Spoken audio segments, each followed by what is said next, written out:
ഇന്നലെ നമ്മൾ ധനുഷ്കോടി എത്തിയതിൻ്റെ ചെറിയ വീഡിയോ നമ്മുടെ ചാനലിൽ ഇട്ടിട്ടുണ്ടായിരുന്നു കേട്ടോ. നല്ല വെയിലുള്ള സമയത്തായിരുന്നു നമ്മൾ പോയത്. ഏകദേശം ഒരു 1:30 ആയിട്ടുണ്ടായിരുന്നു. അങ്ങനെ വേഗം ചെന്ന് നമ്മൾ ഒരു ഐസ്ക്രീംസ് ഒക്കെ കഴിച്ചിട്ട് കുറച്ച് നേരം അതിലേക്ക് ഒന്ന് കറങ്ങിയായിരുന്നു. പിന്നെ നേരെ പോയി കഴിച്ചത് ഈ ഒരു തണ്ണിമത്തങ്ങയും പൈനാപ്പിളും അതുപോലെ ഈ ഒരു ചോളവും ഒക്കെ ആയിരുന്നു കേട്ടോ.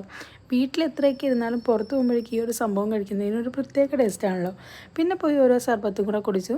അത് കഴിഞ്ഞപ്പോഴേക്കും അവർ കുറച്ച് നേരം ബീച്ചിൽ അങ്ങനെ കളിച്ചിട്ടുണ്ടായിരുന്നു കേട്ടോ. അളിയനും കുഞ്ഞും അതുപോലെ നമ്മുടെ അണ്ണച്ചിയും ഫൈസിയായിരുന്നു കളിച്ചിട്ടുണ്ടായിരുന്നത്. ഞങ്ങളങ്ങനെ ഇറങ്ങിയില്ല കേട്ടോ. അത് കഴിഞ്ഞപ്പോഴേക്കും ഭയങ്കര മഴയായിരുന്നു കേട്ടോ അങ്ങോട്ടേക്ക്. പെട്ടെന്ന് തന്നെ നമ്മൾ അവിടെ നിന്ന് കയറി നേരെ ഫുഡ് കഴിക്കാനായിട്ടാണ് പോയത്. അങ്ങനെ പോയത് ഈ ഒരു പ്ലേസിലായിരുന്നു. നല്ല അടിപൊളിയായിട്ടുള്ളൊരു പ്ലേസാണ് കേട്ടോ. ചെന്നപ്പോഴേക്കും ഞങ്ങൾക്ക് അത്ര തൃപ്തിയായിട്ട് അങ്ങനെ തോന്നിയില്ല. പക്ഷെ നമ്മൾ പറഞ്ഞ മീനൊക്കെ അവർ നന്നായിട്ട് തന്നെ ക്ലീൻ ചെയ്ത് റെഡിയാക്കി നമുക്ക് പൊരിച്ചൊക്കെ തന്നു. പിന്നെ നമുക്ക് കിട്ടിയത് ഒരു ചോറും അതുപോലെ മീൻ കറിയും പിന്നെ നമ്മൾ പൊരിക്കാനായിട്ട് കൊടുത്തിരുന്ന ആ ഒരു മീനുമാണ് കേട്ടോ. അതൊക്കെ കൂട്ടി നല്ല അടിപൊളിയായിട്ട് ഫുഡ് കഴിച്ചിട്ട് നമ്മൾ